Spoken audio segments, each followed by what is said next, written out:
Olá, eu sou o professor Ayrton e esse é o canal Catequista Online e estamos fazendo um estudo do Catecismo da Igreja Católica. Hoje vamos estar fazendo a primeira parte da profissão de fé. Falaremos então sobre o creio. Eu creio, nós cremos. E também sobre o Deus que vem ao nosso encontro. Inscreva-se e compartilhe. Vamos evangelizar juntos. Então nós nascemos com essa vontade de estar com Deus e Deus nunca desistiu de nós, mesmo quando nós desistimos de Deus. Nessa caminhada nossa, humana na Terra, nós muitas vezes desistimos de Deus e nos separamos dele. Mas ele nunca desistiu de nós. E essa união nossa com Deus é uma união vital, nós precisamos disso. E mesmo quando nós ignoramos, Deus não ignora, Deus não se esquece. No parágrafo 30 diz: alegre-se o coração dos que buscam o Senhor. Se o homem pode esquecer ou rejeitar a Deus, este, de sua parte, não cessa de chamar o homem e procurá-lo para que viva e encontre a felicidade. Então nós vamos ver que Deus, em todos os momentos, desde que nós fomos expulsos do paraíso, Ele está pronto e nos buscando a cada momento. Ele nunca esqueceu, Ele nunca desistiu, e isso está bem explícito em toda a história da salvação. No 31, ele já fala das vias de acesso ao conhecimento de Deus. E aqui eu achei bonito aqui nessa citação de Santo Agostinho, que é na parte final do 32. Santo Agostinho, ele diz: interroga a beleza da terra, interroga a beleza do mar, interroga a beleza do ar que se dilata e se difunde, interroga a beleza do céu, interroga todas as realidades, todas elas te respondem: olhe-nos, somos belas. A sua beleza é uma profissão. Essas belezas sujeitas à mudança, quem fez, senão o belo, não sujeito à mudança? Então, qualquer beleza que nós olharmos, para qualquer lugar que nós olharmos, para, sabe, tudo, por mais maravilhoso que seja, quem é que fez? Foi o belo. Ele escreve o belo aqui com um B maiúsculo. Esse belo quer dizer aquele que é o mais belo de todos. Foram todas criadas por Deus. Então, essas belezas são caminhos que nos ajudam, que nos levam a Deus. O mundo e o homem atestam. Então, o mundo e o homem não têm em si, nem no mundo nem no homem, o princípio e o fim das coisas. O princípio e o fim de todas as coisas está em Deus. O caminho de Deus segundo a Igreja. Como a Igreja nos ensina esse caminho? O princípio e o fim de tudo é Deus. Lembra, nós cantamos às vezes: alfa, ômega, princípio e fim. Sempre é Deus. E sempre é Deus na unidade da Santíssima Trindade. Nunca um sozinho, sempre é Deus. O homem tem necessidade de ser iluminado pela revelação de Deus. Muitas coisas ultrapassam o nosso entendimento, mas nós aos poucos vamos conhecendo a Deus, mas conhecendo limitado ao nosso ser humano. Enquanto formos simplesmente humanos, nós nunca vamos conhecer Deus na totalidade. A Igreja exprime a sua confiança na possibilidade de falar de Deus. A Igreja ensina sobre Deus dentro desse espaço limitado humano que nós vivemos. Qualquer um da Igreja, pode ser bispo, pode ser o Papa, nós vivemos num espaço limitado de conhecimento de Deus. É lógico que os estudiosos, os que oram mais do que nós, vão estar um passo à frente no conhecimento. Mas mesmo assim nós continuamos limitados nesse conhecimento enquanto somos apenas humanos. Mas a igreja fala de Deus. E aquilo que a igreja fala de Deus é o conhecimento que nós podemos ter de Deus. E na medida que nós replicamos esse falar de Deus da igreja, nós também estamos falando de Deus. Agora, se eu falar de Deus fora daquilo que a igreja fala, aí eu estou sendo herege, eu estou saindo do caminho. Então, nós só podemos falar de Deus dentro daquilo que a igreja nos ensina.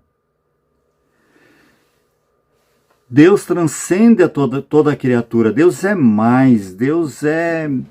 Não tem como nós dizermos como Deus é. Deus é. Simplesmente Deus é. Quando Moisés perguntou para Deus, né, quem és tu? Ele diz, eu sou quem sou. E é assim que é Deus, não tem como defini-lo. Então ele é muito mais do que nós podemos entender. Ele é inefável, incompreensível, invisível, intangível. No capítulo 2, já a partir do parágrafo 50, aqui fala sobre a revelação de Deus, que Deus vem ao encontro do homem.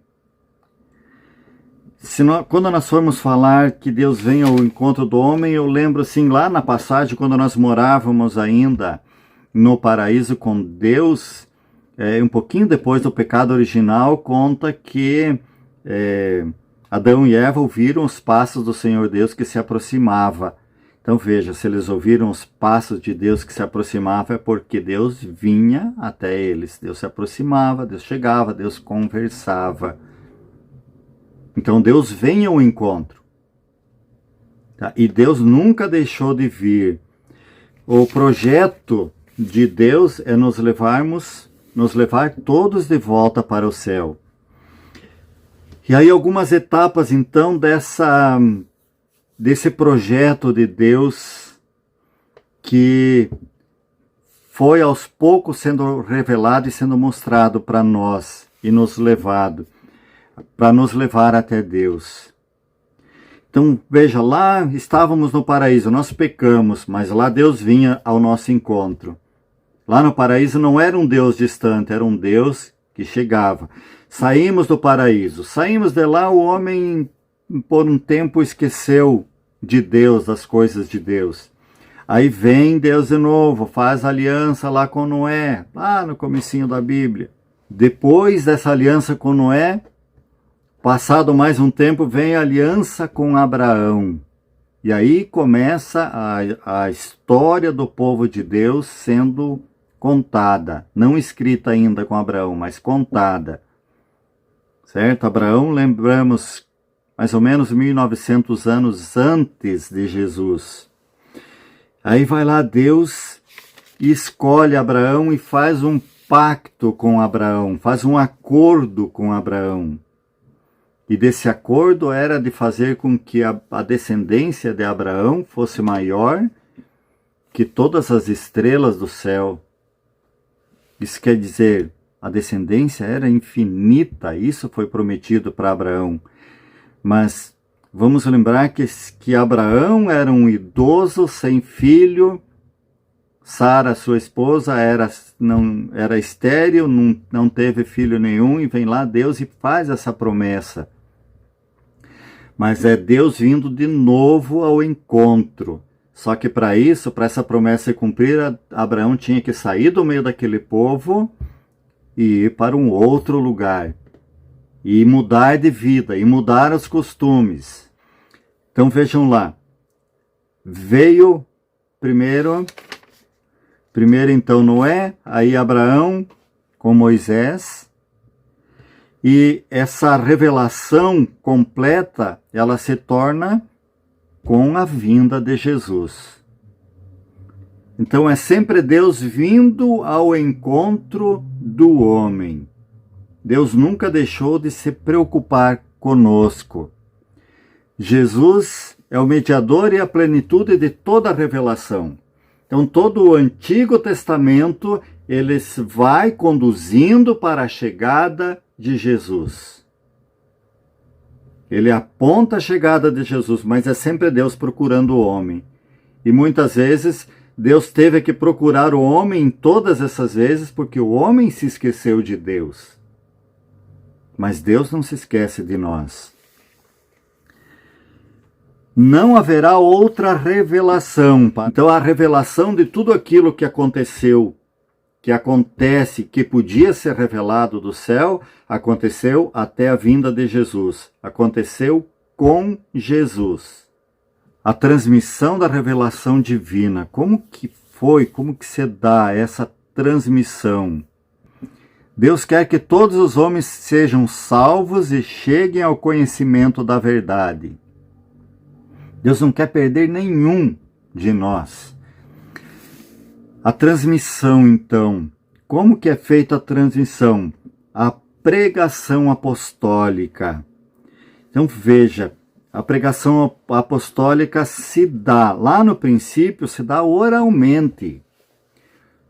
Vamos lembrar então, só para nós lembrarmos, sei que vocês já sabem, mas Jesus morreu no ano 33, o primeiro livro foi escrito mais ou menos lá pelo ano 65, o último livro, que é o Apocalipse, foi escrito em torno do ano 100, mas eram livros escritos em papiros, e um livro dava um calhamaço, um peso enorme, e ninguém tinha isso na mão. Mas mesmo assim, eu gostaria que nós entendêssemos essa transmissão até começarem a serem escritos os livros. Como é que era feita? Era só oralmente, só falando, só testemunho. Por que que a Igreja Católica não é a igreja do livro? Está cheia de igrejas protestantes por aí que elas são igrejas do livro, e não é esse. São igrejas da Bíblia. Existem muitas igrejas, irmãs nossas protestantes, que elas são igrejas do livro. Nós podemos afirmar isso, porque aquilo que não está escrito no livro eles não aceitam. Qualquer coisa que não esteja escrito lá. Nós não somos, a Igreja Católica não é a igreja do livro. Nós somos a igreja da palavra, porque antes do livro existiu a palavra.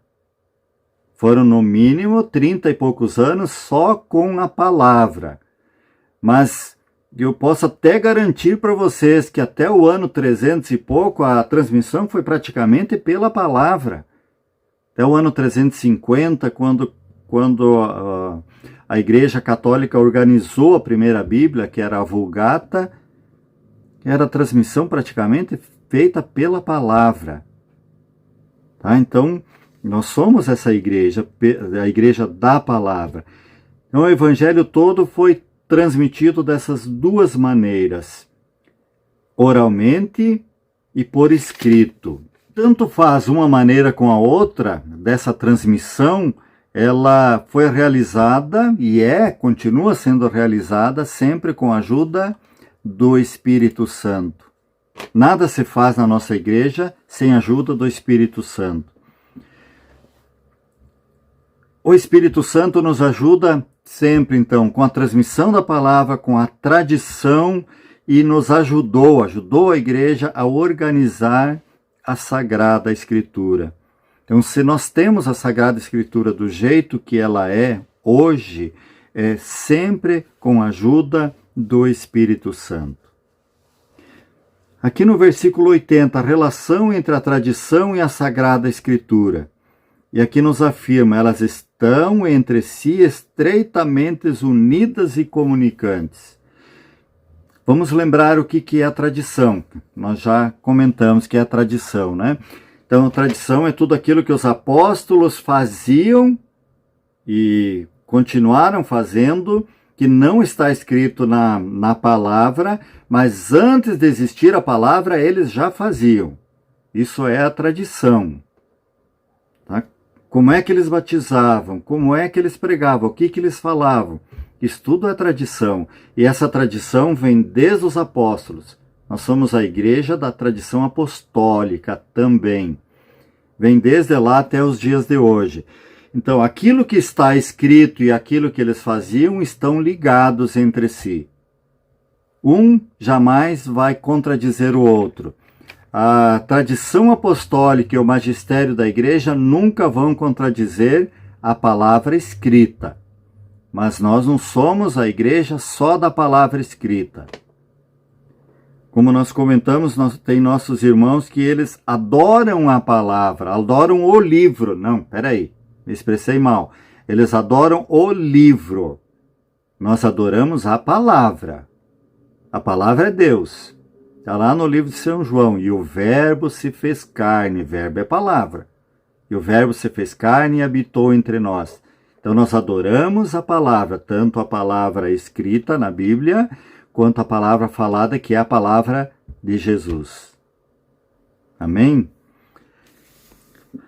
A tradição apostólica e tradições eclesiais. Parágrafo 83. A tradição que vem dos apóstolos transmitem o que estes receberam do ensinamento, do exemplo de Jesus, e que receberam através do Espírito Santo. Com efeito, a primeira geração de cristãos ainda não dispunha do Novo Testamento. É só para complementar aquilo que eu já tinha falado para vocês. Ninguém tinha livro escrito, e mesmo assim a palavra era transmitida e o reino de Deus era pregado, era levado para todos. No capítulo 3, aqui, no capítulo 3, capítulo 84, o patrimônio sagrado da fé, depositum fidei, contido na Sagrada Escritura, na tradição e na Sagrada Escritura, foi confiado pelos apóstolos à totalidade da igreja. E isso quem organiza daí é o magistério da igreja. No capítulo 85 fala sobre o magistério da igreja. E aqui também nós já conversamos na semana passada. Se nós estamos aqui numa dúvida cruel sobre algum ensinamento de Jesus, quem é que vai tirar-nos essa dúvida? É o magistério da igreja. Então, por isso que a Igreja Católica não fica se dividindo, se separando por causa de interpretações erradas. Nós sempre temos alguém que sabe mais e temos o catecismo e os documentos da Igreja para tirarmos as nossas dúvidas. Então, a interpretação da Palavra de Deus, nós devemos, dentro da Igreja Católica, ao magistério. Porque se eu falar alguma coisa que não é da interpretação da igreja, eu estou sendo herege, não estou sendo católico. Então é isso que nós temos que nos cuidar. Nos dogmas da fé diz que o magistério da igreja emplena plenamente a autoridade que recebeu de Cristo quando define os dogmas, isto é, quando utilizado de forma que obriga o povo cristão a uma adesão irrevogável da fé, propõe virtudes contidas na revelação divina ou verdade, que com esta tem uma conexão necessária. Então, os dogmas da fé. Se eu, por exemplo, disser para vocês que eu não creio na transubstanciação do pão, de pão em corpo e sangue de Jesus, se eu disser que não creio, eu não estou crendo em um dos dogmas principais da fé da igreja. E aí eu não posso dizer que sou católico. Se eu não crer, vamos pegar um dogma de fé de Nossa Senhora aqui. Se eu não crer que ela foi virgem antes, durante e depois da maternidade de Jesus, se eu não crer nisso, eu não posso dizer que eu sou católico. Certo? Porque eu não estou crendo num dogma de fé da igreja. Agora, vejam bem, se eu disser que eu não creio na aparição de Nossa Senhora, está acontecendo algumas por aí em São José dos Pinhais, mas vamos pegar uma que todo mundo conhece. Se eu disser que não creio na aparição de Nossa Senhora de Lourdes, eu digo que não creio. Na aparição, eu deixo de ser católico? Não, porque isso não é dogma de fé. Certo? Eu só não creio que ela apareceu. Mas eu continuo crendo que ela foi virgem antes, durante e depois. do nascimento de Jesus. E isso é dogma de fé. Tá? O senso sobrenatural da fé. Todos os fiéis participam da compreensão e da transmissão da verdade revelada. Receberam a unção do Espírito Santo, que os instrui e os conduz na verdade e na sua totalidade. Quer dizer, todos nós participamos da transmissão dessa fé. De um jeito ou de outro nós participamos com o nosso, ou nós participamos falando, ou nós participamos pelo nosso testemunho de vida, mas nós, como católicos, como cristãos, participamos dessa continuidade da fé, do senso da fé.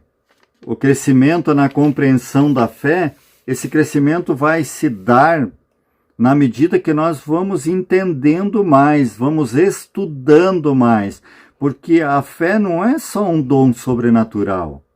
Nós podemos continuar dizendo, creio, Senhor, mas aumentai a minha fé. Certo, creio, Senhor, mas aumentai a minha fé, mas eu vou estudar mais, eu vou entender mais, eu vou conhecer mais a Deus, que com certeza a minha fé vai aumentar.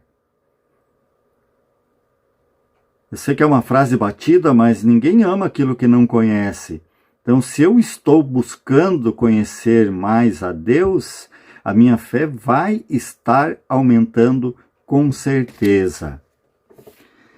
Fica, portanto, claro que, segundo o sapientíssimo plano divino, a sagrada tradição, a sagrada escritura e o magistério da Igreja estão de tal modo entrelaçados e unidos que um não tem consistência sem os outros, e que juntos, cada qual a seu modo, sob a ação do mesmo Espírito Santo, contribuem eficazmente para a salvação das almas. Aqui no parágrafo 95. Na nossa igreja, nós que somos católicos, nós temos como principal a Bíblia, a Palavra de Deus, mas não só a Bíblia.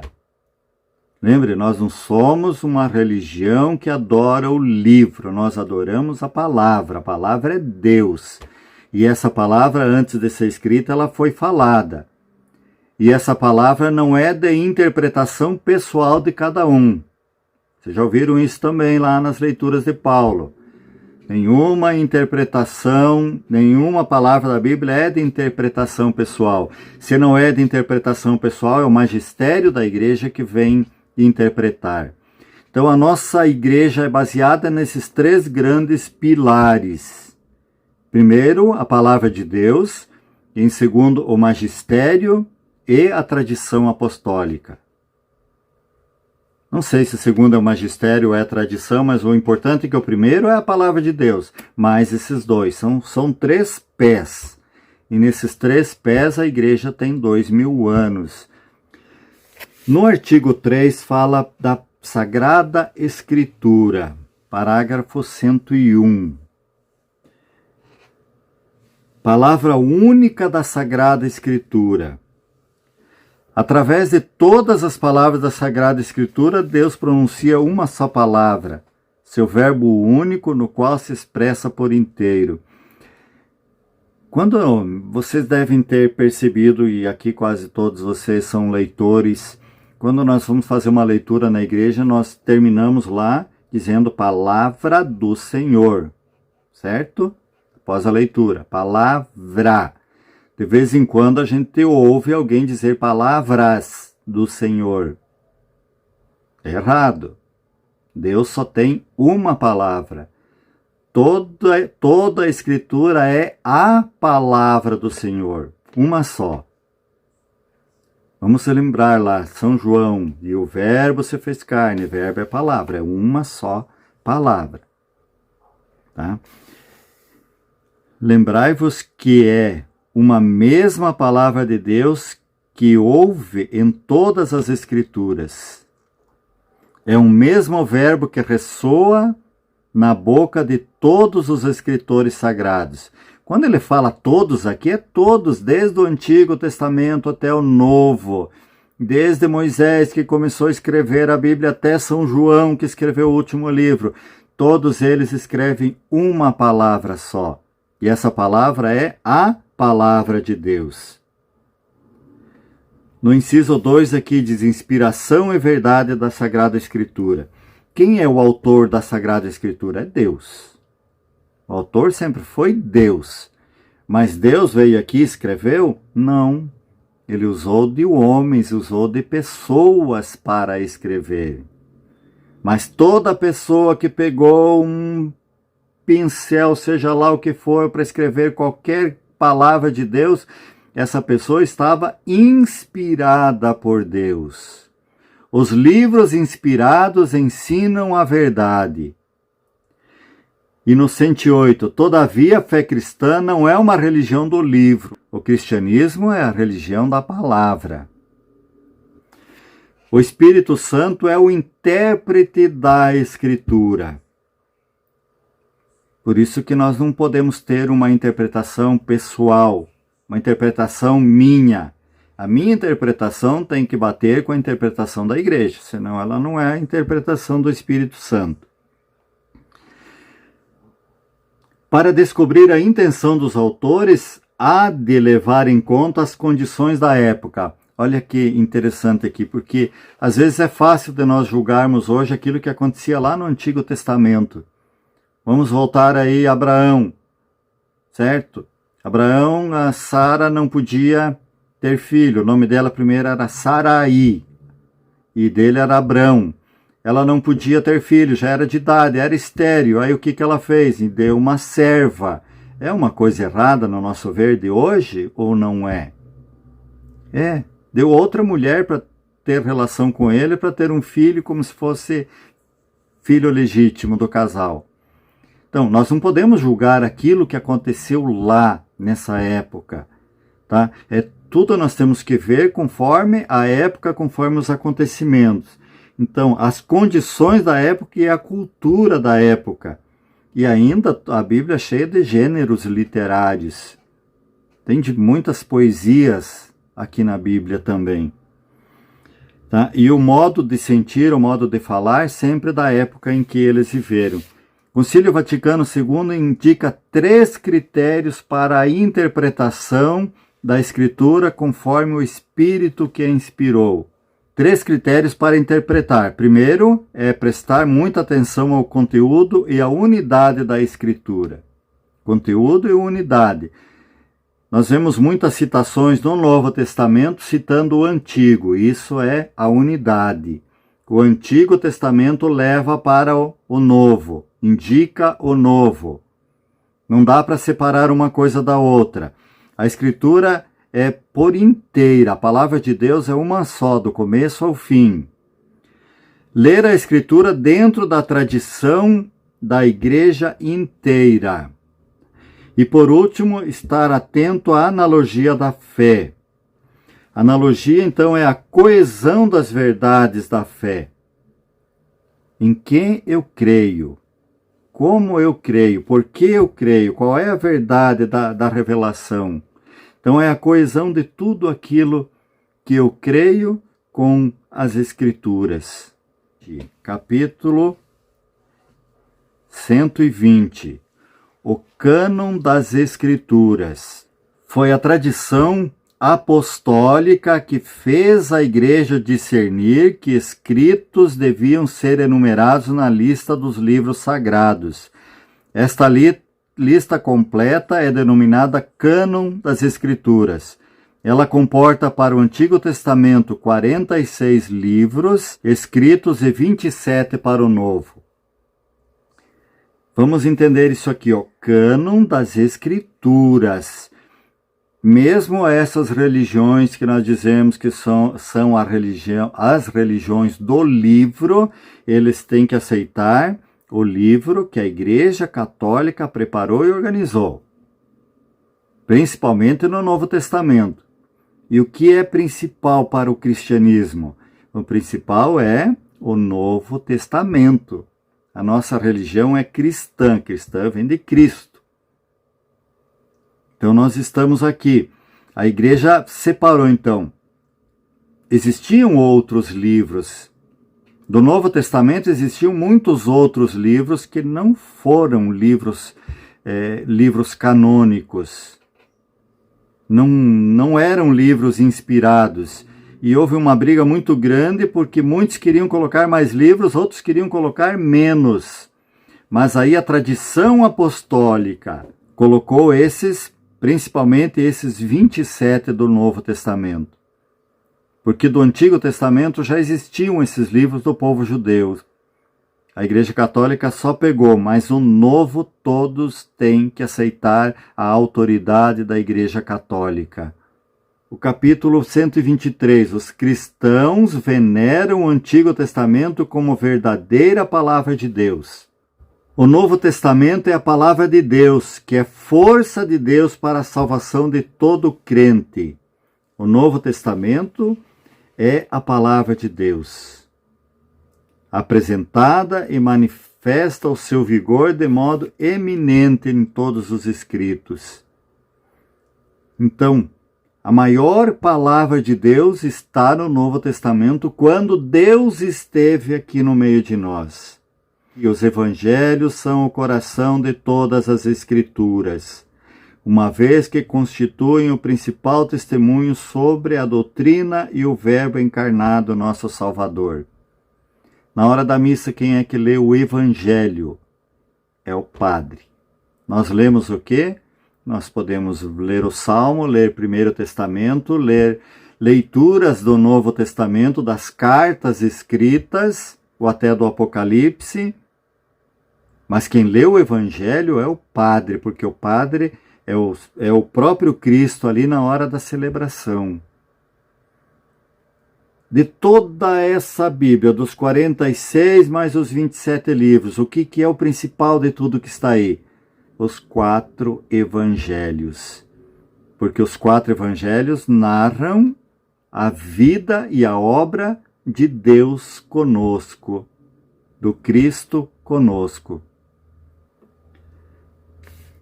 Na formação dos evangelhos podemos distinguir 3 etapas: a vida e o ensinamento de Jesus.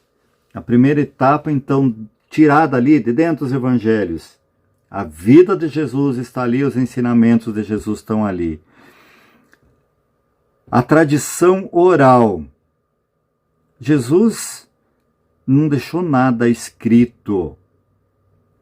Sabe-se que Jesus escreveu na areia, mas não se sabe o que ele escreveu na areia quando jogaram aquela mulher pecadora a seus pés, querendo que ele mandasse apedrejar. Mas não se sabe o que ele estava escrevendo. Então a transmissão oral, Jesus só transmitiu oralmente, pelo testemunho e oralmente. Depois veio então os evangelhos escritos. Os autores sagrados escreveram os 4 evangelhos, mas nem tudo aquilo que Jesus fez conseguiu ser escrito. São João diz que ele escreveu aquilo para que nós acreditássemos, mas se ele fosse escrever tudo, não caberia nos livros. Então veja, muito mais coisas Jesus fez que não foi escrito. O evangelho quadriforme ocupa na igreja um lugar único. O evangelho quadriforme, os 4 evangelhos, lugar único na igreja, lugar principal. Nós somos igreja porque nós temos os 4 evangelhos. E depois disso, então, veio toda a continuação. Mas os 4 evangelhos são o próprio Cristo nos evangelhos, é o principal. É tão grande o poder e a eficácia que se encerra na palavra de Deus que ela constitui o sustentáculo e vigor para a igreja. E aqui no finalzinho diz, é preciso que o acesso à Sagrada Escritura seja amplamente aberto aos fiéis. Aqui está uma modificação que o Concílio Vaticano II introduziu na igreja. Capítulo 3, mas o parágrafo 144. Obedecer na fé significa submeter-se livremente à palavra ouvida, visto que a sua verdade é garantida por Deus, a própria verdade. Desta obediência, Abraão é modelo da Sagrada Escritura que nos propõe, e a Virgem Maria, sua mais perfeita realização. Obedecer à palavra de Deus.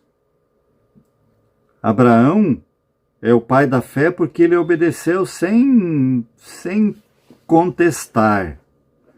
Vocês lembram que Moisés contestou muito, Moisés brigou muito para não ir salvar o povo dele do Egito. Abraão não, Abraão simplesmente obedeceu. Até quando pediu para matar seu próprio filho, ele obedeceu. Então, obedecer na fé. Abraão, então, é o pai da fé. Abraão é o modelo que a Sagrada Escritura nos propõe. Mas a Virgem Maria é a perfeição desse modelo de fé. Mas aquela menininha lá de 14, 15 anos, quando ela disse sim para o anjo, sabendo que ela poderia ser apedrejada por ser mãe solteira, isso é a perfeição da obediência a Deus. Oxalá um dia nós cheguemos perto de Moisés, nem vou dizer de Maria. Cheguemos perto de Moisés, porque nós gostamos de reclamar. Mas chegar perto de Moisés significa reclamar, mas fazer. E no final das contas aceitar a vontade de Deus. A fé é uma posse antecipada do que se espera, um meio de demonstrar a realidade que não se vê. Quando nós perguntamos assim, o que é a fé? E essa definição da fé, a definição mais simplesinha da fé, está contida aqui nesse parágrafo. A fé é crer naquilo que não se vê. Abraão tornou-se o pai de todos os que haveriam de crer. Aqui está lá, Abraão, pai da fé, para os muçulmanos, para os judeus e para os cristãos. Maria, bem-aventurada a que acreditou. A Virgem Maria realiza de maneira mais perfeita a obediência na fé. Senhor, faça-se em mim segundo a tua palavra. Sem resmungar, sem pestanejar. Deus pediu, Maria aceitou. Que bonito se nós pudéssemos fazer assim. Sei em quem pus a minha fé, está aqui no 150. Isso é São Paulo falando lá, quase no fim da vida dele, ele sabendo até que ia morrer, ia ser torturado, e ele diz, olha, eu sei em quem eu pus a minha fé. Eu sei. E você sabe em quem pôs a sua fé? Ele tanto sabia em quem pôs a fé que ele deu a sua vida pela fé que ele tinha. Creio em Jesus Cristo, Filho de Deus, no 151. Para o cristão, crer em Deus é inseparavelmente crer naquele que ele enviou, seu Filho amado. Por que será que nós somos cristãos? Nós somos cristãos porque nós cremos em Cristo. Cristo é Deus, Cristo é Filho de Deus. Cremos em Deus, mas nós cremos em Deus Pai porque Cristo nos ensinou a crer no Pai. O judeu só crê no Pai. Nós cremos no Cristo que morreu e ressuscitou por nós. Mas esse Cristo nos ensinou a crer no Pai. Quem me vê, vê o Pai. Eu e o Pai somos um.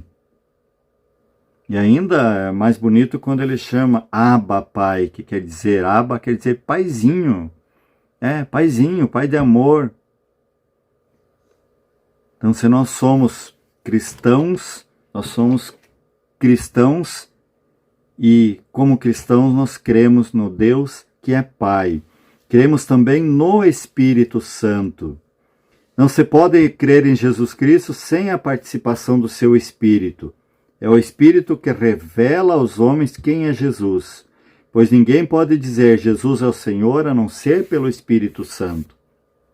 E se todos nós estamos aqui reunidos hoje para falar de Deus, para falar do catecismo da Igreja Católica, que nos leva para Deus, É porque o Espírito Santo nos impulsionou para estarmos aqui. É pelo Espírito Santo que você está aqui, que está com esse catecismo na mão. Porque Jesus voltou para o céu, está lá sentado à direita de Deus Pai.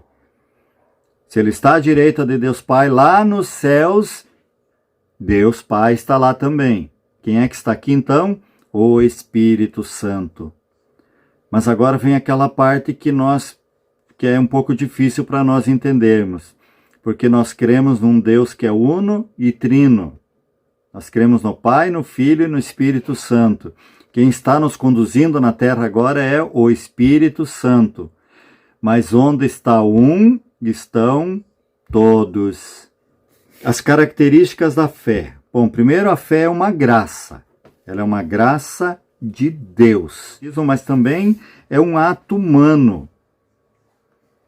Não é só por Deus, também é um ato humano. Crer só é possível pela graça e pelos auxílios interiores do Espírito Santo. Mas não é menos verdade que crer é um ato autenticamente humano. É um ato de inteligência também você ter fé. Você precisa também estudar para ter fé. Além dessa fé que nós recebemos, ela vai crescendo à medida que o nosso intelecto, que a nossa inteligência vai conhecendo mais, vai se aprofundando mais.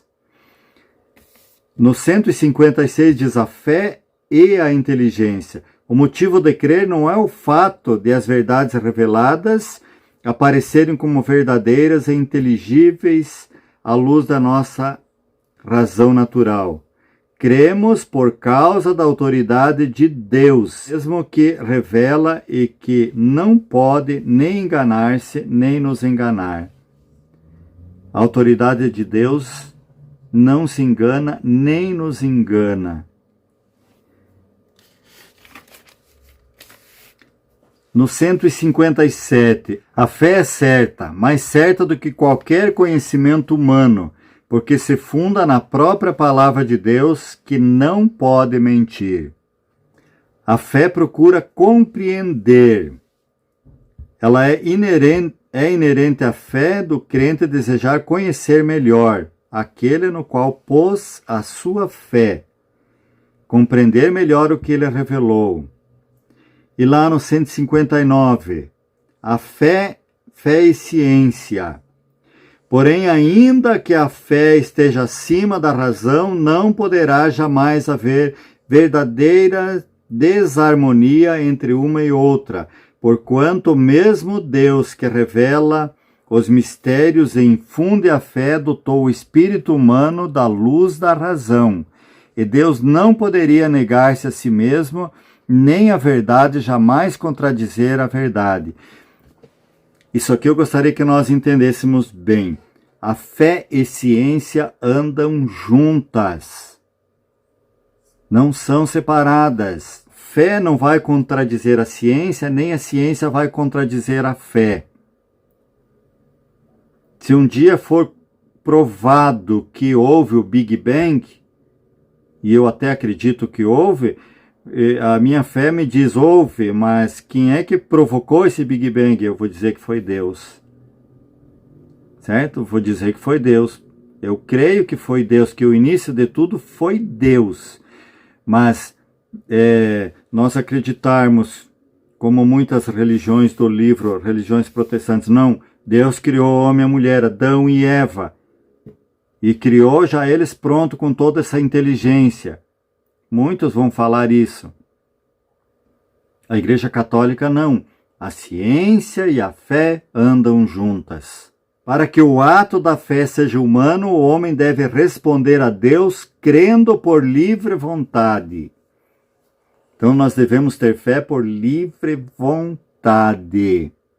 E aqui eu volto, eu acho lindo nós católicos. Eu amo essa igreja, mas eu amo porque, falando de fé, porque existem muitas religiões por aí que querem que vocês vão para a igreja de medo do inferno. E ficam, sabe, te atazanando a vida, te provocando, te lendo o Apocalipse e fazendo retiro só sobre o Apocalipse, porque querem te amedrontar. A Igreja Católica não, ela quer que você venha de livre vontade por amor a Jesus. Só por amor, não por medo. E quando nós, catequistas, então conseguimos levar esse amor para os nossos catequizandos e fazer com que eles fiquem por amor, nossa, nós estamos aí realmente fazendo a vontade de Deus. Você não vai ver na nossa igreja, pelo menos eu nunca vi um retiro só sobre o Apocalipse. Só falando sobre o inferno. Não vi. O que nós vemos é falando sobre o amor de Deus. Venha por amor. Nós necessitamos crer em Jesus e naquele que enviou. Como, porém, sem fé é impossível agradar a Deus.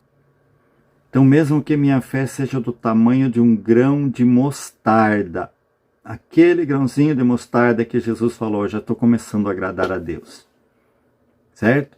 Mas à medida que eu vou estudando, que eu vou me aprofundando, que eu vou me colocando à disposição, a minha fé vai aumentando. E aí eu estarei cada vez mais agradando a Deus. Nós devemos então perseverar na fé. Muitos acabam desistindo. Quando nós falamos do amor de Deus, a gente fala assim, puxa, aquele amor, aquela paixão, mas a paixão às vezes se apaga. E quando nós estamos com Deus, nós não podemos deixar o fogo desse amor se apagar. Então, a partir do momento que eu tenho fé, eu já estou começando a minha vida eterna. Jesus fala na sua última ordem, aquele que crer e for batizado será salvo. Aquele que crer é fé. Então a fé já é o começo da vida eterna. E eu tenho certeza que se nós todos estamos aqui reunidos é porque nós temos essa fé. A fé já é, portanto, o começo da vida eterna. Por ora, todavia, caminhamos pela fé e não pela visão, diz aqui São Paulo aos Coríntios. E como conhecemos a Deus como em um espelho, de uma forma confusa e imperfeita. Apesar de nós estarmos buscando aumentar a nossa fé, estarmos crescendo, enquanto nós estivermos nessa vida, nós vamos conhecer a Deus como se estivéssemos vendo a Deus num espelho embaçado. Mas uma coisa boa nós podemos dizer, nós já começamos essa vida eterna com a nossa fé. Nós cremos, olhai para a fé da vossa igreja. Qual é a fé da igreja? A fé da igreja é a fé dos apóstolos. É a fé que os apóstolos ensinaram. É a fé do Novo Testamento. É a fé que ama o Antigo Testamento. Nós crer é um ato pessoal, mas quando nós dizemos nós cremos é um ato da igreja. Quando eu digo eu creio é um ato meu. Em alguma oração que nós dizemos nós cremos é o ato eclesial, é o ato da igreja. Tá? Olhai, Senhor, para a fé da vossa igreja. No ritual romano, o ministro do batismo pergunta ao catecúmeno. Catecúmeno é aquele adulto que vai ser batizado. Pedes à igreja de Deus. E a resposta para o catecúmeno é a fé. No batizado, o padre pergunta ao celebrante, o que pedes à igreja? E ele vai responder. Já vi que a Zilda respondeu lá o batismo, né, Zilda? Então, o batismo. O batismo, a fé nós recebemos no batismo também. Por ser nossa mãe, a igreja é também a educadora da nossa fé. A linguagem da fé. A igreja, que é a coluna e o sustentáculo da verdade, guarda fielmente a fé, uma vez que por todos confiada aos santos.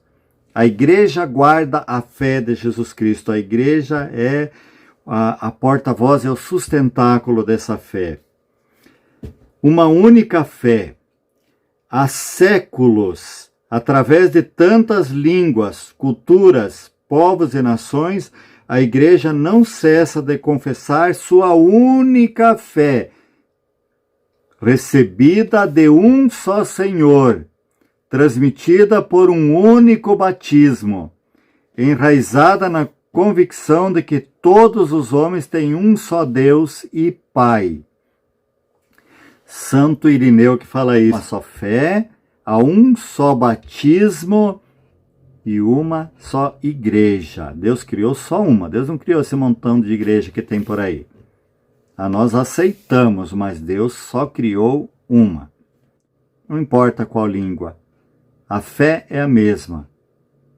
A pregação da Igreja Católica é a mesma. Apesar do tempo, apesar das línguas, a Igreja é o depósito dessa fé, e essa fé rejuvenesce nessa Igreja. Assim terminamos o estudo dessa primeira parte do Catecismo da Igreja Católica, do capítulo 1, Eu Creio. Inscreva-se e compartilhe. Vamos evangelizar juntos. Deus abençoe a cada um de vocês.